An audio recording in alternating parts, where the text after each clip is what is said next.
সরকারি অর্থের সর্বোত্তম ব্যবহার নিশ্চিত করতে হবে সচিবদের সঙ্গে প্রথম বৈঠকে প্রধান উপদেষ্টা। দ্রব্যমূল্য নিয়ন্ত্রণ সহ বিভিন্ন বিষয়ে আলোচনা।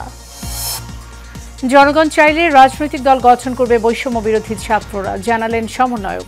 বিজয়ের মাস পূর্তিতে কাল শহীদি মার্চ ঘোষণা।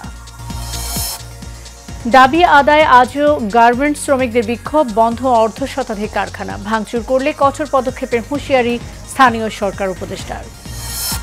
এবং পৃথক হত্যা মামলায় সাবেক আইজিপি আবদুল্লাহ আল মামুনের 8 ও শহীদুল হকের 7 দিনের রিমান্ড, 3 দিনের রিমান্ডে দিলীপ আগরওয়াল।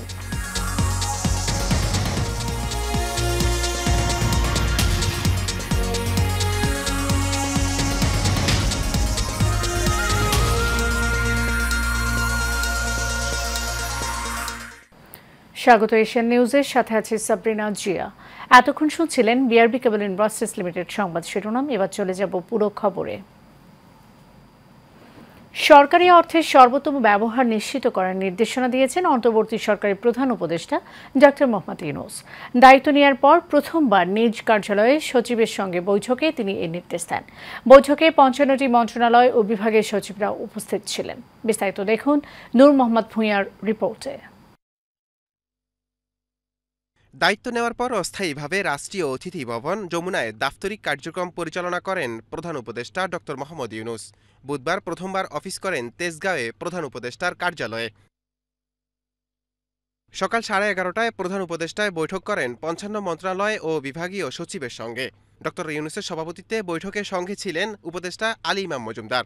সরকার গঠনের পর এটি হচ্ছে সচিবদের সঙ্গে প্রধান উপদেষ্টার প্রথম বৈঠক। বৈঠকে দেশের সাধারণ পরিস্থিতি এবং সরকারের অগ্রাধিকার নিয়ে আলোচনা হয়। সভায় সরকারের নীতি ও কর্মসূচি বাস্তবায়নে জনপ্রশাসনের ভূমিকার বিষয়ে রাখা হয়েছে। পাশাপাশি চলমান পরিস্থিতিতে অর্থনীতির গতি ফেরাতে মাঠ কর্মকর্তাদের করণীয় নিয়েও আলোচনা হয় বৈঠকে।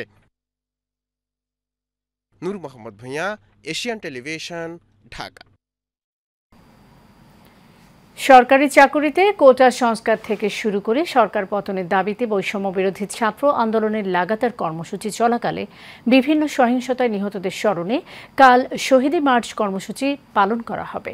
আজ এক সংবাদ সম্মেলনে এই তথ্য জানান বৈষম্য বিরোধী ছাত্র আন্দোলনের সমন্বয়করা। এ সময় তারা আরও জানান, জনগণ চাইলে প্রয়োজনে রাজনৈতিক দল গঠন করা হবে। মিতুর রিপোর্ট। ঢাকা বিশ্ববিদ্যালয়ে সাংবাদিক সম্মেলনে কথা বলেন বৈষম্য বিরোধী ছাত্র আন্দোলনের সমন্বয়করা। তারা জানান, আন্দোলনের মুখে আওয়ামী সরকার পতনের 1 মাস পূর্তি উপলক্ষে সারা দেশে শহীদি মার্চ পালন করবে বৈষম্য বিরোধী ছাত্র আন্দোলন। আমাদের এই শহীদি মার্চটি শুরু হবে ঢাকা বিশ্ববিদ্যালয়ের রাজু ভাস্কর্যের সামনে থেকে। এ সময় সমন্বয়ক সার্জিস আলম বলেন, গণহত্যার সঙ্গে জড়িতদের কোনোভাবে ছাড় দেওয়া হবে না। গণহত্যা নিয়ে তদন্তের জন্য ছাত্ররা ফ্যাক্ট ফাইন্ডিং টিম তৈরি করার চেষ্টা করছে। আমরা শুধু আন্তর্জাতিক মিডিয়া নয়, দেশীয় মিডিয়া নয়, বরং প্রত্যেককে তাদের জায়গা থেকে আমরা অনুরোধ করব, আপনারা এই ডকুমেন্টেশনগুলো করুন। আপনারা দেখুন কিভাবে নিষিদ্ধ গুলিগুলো দিয়ে আমার ভাইয়ের বুকটি ঝাঁঝরা করা হয়েছে, কিভাবে পুলিশ ওই লিথাল গুলিটি, জনগণের টাকায় কেনা গুলিটি বাংলাদেশের ছাত্র জনতার মেরুদণ্ডে বিদ্ধ করার জন্য, জীবন নেয়ার জন্য ব্যবহার করেছে। এ সময় আরেক সমন্বয়ক হাসনাত বলেন, আওয়ামী লীগ শেখ মুজিবকে নবী হিসেবে প্রতিষ্ঠা করতে চেয়েছে, এমনকি সংবিধানকে আওয়ামী সংবিধান হিসেবে তৈরি করা হয়েছিল। জনগণের কাছে জানতে চান তারা এই ব্যানারের পরিবর্তন চায় কিনা, জনগণ এই সিস্টেমের পরিবর্তন চায় কিনা, এবং এই সিস্টেমের পরিবর্তনের জন্য তারা কোনো নতুন রাজনৈতিক দল চায় কিনা, সেটা জনগণকে প্রশ্ন করুন, জনগণ নির্ধারণ করবে। বাকি কিন্তু বলে দিয়েছে আমরা জনগণের ভাষাকে রূপান্তর করি, জনগণ চাইলে আমরা করব। জনগণের সিম্বলটা, যে সিম্বলটা দেখায় সেটাকে আমরা ভাষায় রূপান্তর করি। সমন্বয়কারী পরিচয় দিয়ে কেউ অপকর্ম করলে আইনের হাতে তুলে দেওয়ার আহ্বানও জানান ছাত্র আন্দোলনের নেতারা। যখনই যেখানে চাঁদাবাজি হচ্ছে, দখলদারি হচ্ছে এবং অনিয়ম হচ্ছে, বৈষম্য বিরোধী ছাত্র আন্দোলনের যারা অংশগ্রহণ করেছিলেন তারা স্বতঃস্ফূর্তভাবে সেসব চাঁদাবাজি, দখলদারি, সিন্ডিকেটের বিরুদ্ধে কথা বলছে, প্রতিরোধ গড়ে তুলছে। Mitu, Asian television, Dhaka. পোশাক শ্রমিকদের বিক্ষোভের মুখে আজও শিল্পাঞ্চল আশুলিয়ায় অন্তত ৭টি কারখানায় ছুটি ঘোষণা করেছে কর্তৃপক্ষ। খবর পেয়ে সেনাবাহিনীর সদস্যসহ আইনশৃঙ্খলা রক্ষাকারী বাহিনীর সদস্যরা সতর্ক অবস্থানে রয়েছে। সকালে আশুলিয়া বাইপাইল আবদুল্লাপুর সড়কের বাইপাইল থেকে জিরাবো এলাকা পর্যন্ত অবস্থিত বিভিন্ন কারখানার শ্রমিকরা কারখানায় প্রবেশ করলেও কাজ না করে বিভিন্ন দাবি আদায়ে বিক্ষোভ শুরু করে। এক পর্যায়ে কর্তৃপক্ষ একে একে কারখানাগুলো ছুটি ঘোষণা করতে বাধ্য হয়।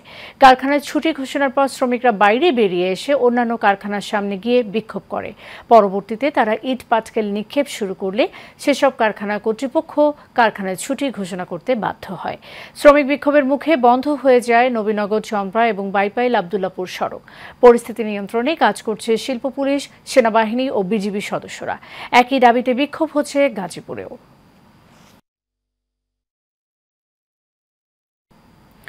স্থানীয় সরকার, পল্লী উন্নয়ন ও সমবায় মন্ত্রণালয়ের উপদেষ্টা এএফ হাসান আরিফ বলেন, যারা শিল্প কারখানায় ভাঙচুর করছে তারা শ্রমিক নয়, তারা বহিরাগত। দুপুরে সচিবালয়ে এক ব্রিফিংয়ে তিনি আরও বলেন, শ্রমিক বাঁচাতে, অর্থনীতি বাঁচাতে শক্ত পদক্ষেপ নেওয়া হবে। আমার ইন্ডাস্ট্রিকে বাঁচাতে গেলে, শ্রমিককে বাঁচাতে গেলে, দেশের অর্থনীতিকে বাঁচাতে গেলে কিছু সংখ্যকের বিরুদ্ধে পদক্ষেপ নিতে হবে, কঠোর পদক্ষেপ নিতে হবে। তো সেই ব্যাপারে আমাদের আলোচনা হলো এবং পদক্ষেপগুলি হয়তো আগামীতে আপনারা দেখতে পাবেন। পুলিশের সাবেক মহাপরিদর্শক শহীদুল হকের 7 দিনের রিমান্ড মঞ্জুর করেছেন আদালত।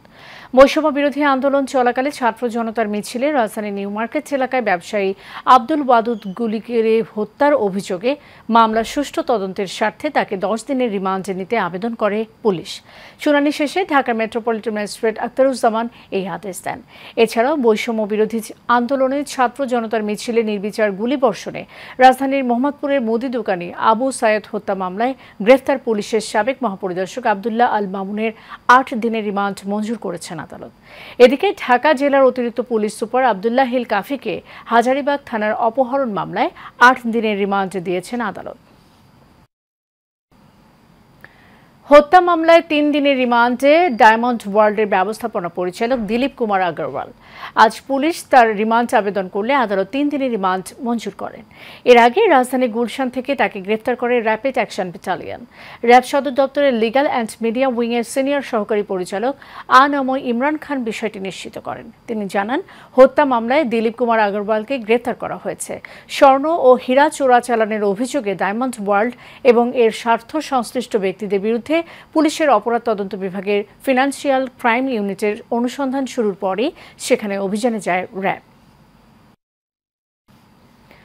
আইনশৃঙ্খলা রক্ষাকারী বাহিনী গতকাল মঙ্গলবার দিবাগত রাত থেকে যৌথ অভিযানে নেমেছে। লুট হওয়া অস্ত্র উদ্ধার ও প্রকৃত অপরাধীদের আইনের আওতায় আনাই এই অভিযানের লক্ষ্য। গত 5 আগস্ট আওয়ামী লীগ সরকারের পতনের পর দেশের বিভিন্ন থানাগুলোতে চলে হামলা, ভাঙচুর ও অগ্নিসংযোগ। লুট করা হয় পুলিশের অস্ত্র, গোলাবারুদ। পরে আইনশৃঙ্খলা রক্ষাকারী বাহিনীর অভিযানে কিছু উদ্ধার হলেও পাওয়া যায়নি বেশিরভাগই।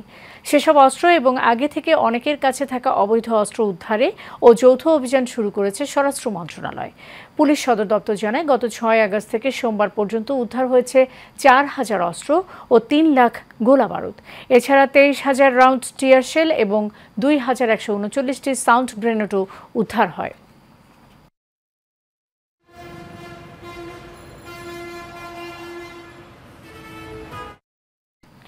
জনরোষ থেকে বাঁচতে নির্বাচন কমিশনের পদত্যাগ করা উচিত বলে মন্তব্য করেছেন বিএনপির স্থায়ী কমিটির সদস্য ডক্টর এজেড.এম. জাহিদ হোসেন। দুপুরে রাজধানীর নয়াপল্টনে বিএনপির কেন্দ্রীয় কার্যালয়ে বক্তৃতাকালে তিনি এসব কথা বলেন। নির্বাচন কমিশনের সমালোচনা করে তিনি আরও বলেন, স্বৈরাচারী সরকারের ক্ষমতা পাকাপোক্ত রেখেছিল নির্বাচন কমিশন, অথচ তারা এখনও বহাল তবিয়তে বসে আছে নির্লজ্জের মতো। ডক্টর জাহিদ হোসেন বলেন, জনরোষ থেকে বাঁচতে নির্বাচন কমিশনের পদত্যাগ করা উচিত।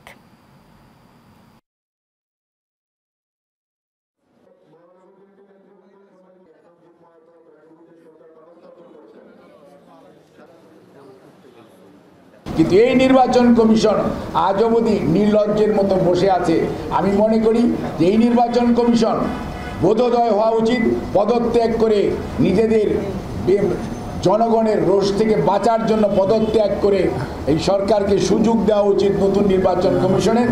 তা না হলে সত্যিকার অর্থে জনরোষ থেকে কেউ রক্ষা পাবে না।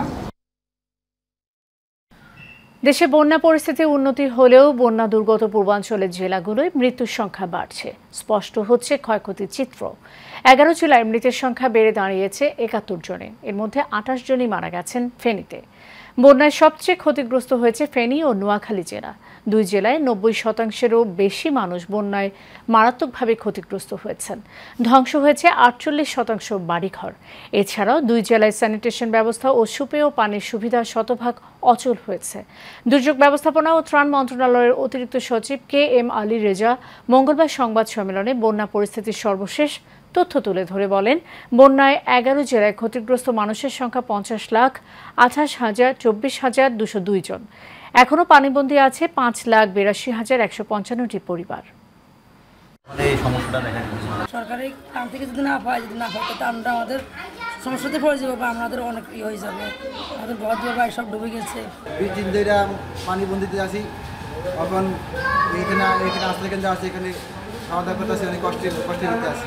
নির্বাহী প্রকৌশলী, উপজেলা পর্যায়ের উপজেলা প্রকৌশলীরা যারা আছেন সবাই মিলে দিনরাত পরিশ্রম করে তাদের বিশুদ্ধ পানি সরবরাহ এবং স্যানিটেশন ব্যবস্থা নিশ্চিত করার লক্ষ্যে কাজ করে যাচ্ছি। বন্যা পরিস্থিতি স্বাভাবিক না হওয়া পর্যন্ত জনস্বাস্থ্য প্রকৌশলী দপ্তর কার্যক্রম চালিয়ে যাবে।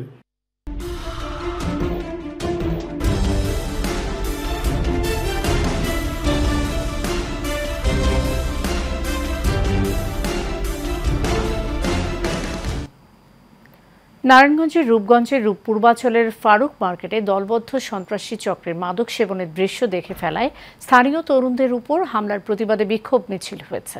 হামলার শিকার পিংলানের বাসিন্দা শহীদুল্লাহ আলমগীর, শাহিন, মামুন, সাকিব ও রাতুল অভিযোগ করেন, মঙ্গলবার রাতে ফারুক মার্কেটের পেছনে ঢাকা থেকে আসা অজ্ঞাত 10 থেকে 12 জনের একটি সংঘবদ্ধ দল মাদক সেবন করে মাতলামি করতে থাকে। এ সময় তাদের পরিচয় জানতে চাইলে পুলিশ পরিচয় দিয়ে বেধড়ক লাঠিপেটা করে স্থানীয়দের আহত করে তারা। খবর পেয়ে গ্রামের লোকজন এগিয়ে এলে বাইক যোগে সন্ত্রাসীরা পালিয়ে যায়। এই ঘটনায় রূপগঞ্জ থানায় ভারপ্রাপ্ত কর্মকর্তা জুবায়ের হোসেন বলেন, অভিযোগ পেলে আইনি ব্যবস্থা গ্রহণ করা হবে। মদ পান করে ফারুক এর দোকানের পিছনে তাদের পরিচয় জানতে চাওয়ার সাথে সাথে তারা ক্ষিপ্ত হয়ে সাধারণ জনগণের উপর হামলা চালায় অতর্কিতভাবে। আইনগত সর্বোচ্চ ব্যবস্থা দেখতে চাই। দোকানের সামনে প্রায় গাঁজা খায়, সামনে এগুলো বিক্রি করে ফারুক আর ফারুকের ছেলে, ওরাই বিক্রি করাতে আমাদের এই স্থানীয় পোলাপান নিষেধ দেওয়াতে ওরা মানে মুহূর্ত মেজাজে আমাদের ছেলেগুলোকে তো মার শুরু করে। ছোট পোলাপানদের সাথে ওই বাইরের কিছু লোক ঝগড়াঝাটি করতেছে, তখন আমি গাড়ি থামায় ওদের জিজ্ঞেস করি যে ভাই আপনি ছোট পোলাপানদের সাথে ঝগড়া কেন করতেছেন, আপনারা কে? কয় আমরা পুলিশ। আমাকে পুলিশ হলে তাহলে আপনাদের আইডি কার্ড কই কি? কয় তোরা দেখাইতে হইব, ওইটা বইলা আমার ইচ্ছা মতন তারা মারধর করে। ইংল্যান্ডের ক্রিকেটের 3 ফরম্যাটের কোচ হলেন ব্র্যান্ডন ম্যাককালাম। টেস্টে ইতিবাচক সাফল্যের পর এই কিউই কোচকে সীমিত ওভারের প্রধান কোচের দায়িত্ব দিয়েছেন England and Wales cricket board. England cricket বোর্ডের ব্যবস্থাপনা পরিচালক রব কি বিষয়টি নিশ্চিত করেছেন। ম্যাককালাম সাদা বলের কোচ হিসেবে আগামী বছরের জানুয়ারি থেকে কাজ শুরু করবেন। এর আগে তিনি 2027 সাল পর্যন্ত ইংল্যান্ডের টেস্ট দলে কোচ হিসেবে চুক্তি নবায়ন করেন। অস্ট্রেলিয়ার বিপক্ষে সীমিত ওভারের সিরিজ ও চলতি বছরের শেষে হওয়া ওয়েস্ট ইন্ডিজ সফরে ইংল্যান্ড দলের দায়িত্বে থাকবেন ভারপ্রাপ্ত কোচ মার্কাস ট্রেসকোথে।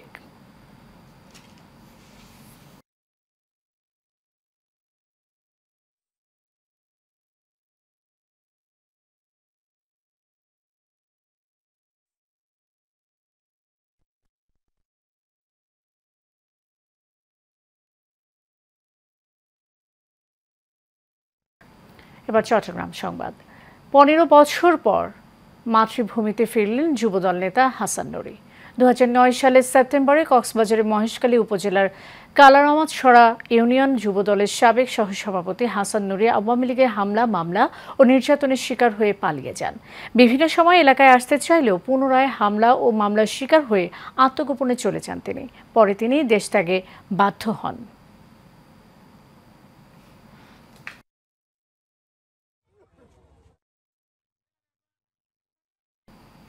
শেষ করবো এশিয়ান নিউজ। যাবার আগে বিআরবি কেবল ইন্ডাস্ট্রিজ লিমিটেড সংবাদ শিরোনাম জানিয়ে দিব আরও একটা। সরকারি অর্থের সর্বোত্তম ব্যবহার নিশ্চিত করতে হবে সচিবদের সঙ্গে বৈঠকে প্রধান উপদেষ্টা। দ্রব্যমূল্য নিয়ন্ত্রণ সহ বিভিন্ন বিষয়ে আলোচনা। জনগণ চাইলে রাজনৈতিক দল গঠন করবে বৈষম্য বিরোধী ছাত্ররা, জানালেন সমন্বয়ক। বিজয়ের মাস পূর্তিতে কাল শহীদি মার্চ ঘোষণা। দাবি আদায়ে আজও গার্মেন্টস শ্রমিকদের বিক্ষোভ, বন্ধ অর্ধশতাধিক কারখানা। ভাঙচুর করলে কঠোর পদক্ষেপের হুঁশিয়ারি স্থানীয় সরকার উপদেষ্টার। এবং পৃথক হত্যা মামলায় সাবেক আইজিপি আব্দুল্লাহ আল মামুনের 8 ও শহীদুল হকের 7 দিনের রিমান্ড ও 3 দিনের রিমান্ডে দিলীপ আগরওয়াল। এশিয়ান নিউজ এ পর্যন্তই, পরের সংবাদ দেখার আমন্ত্রণ রইল। ধন্যবাদ, সাথে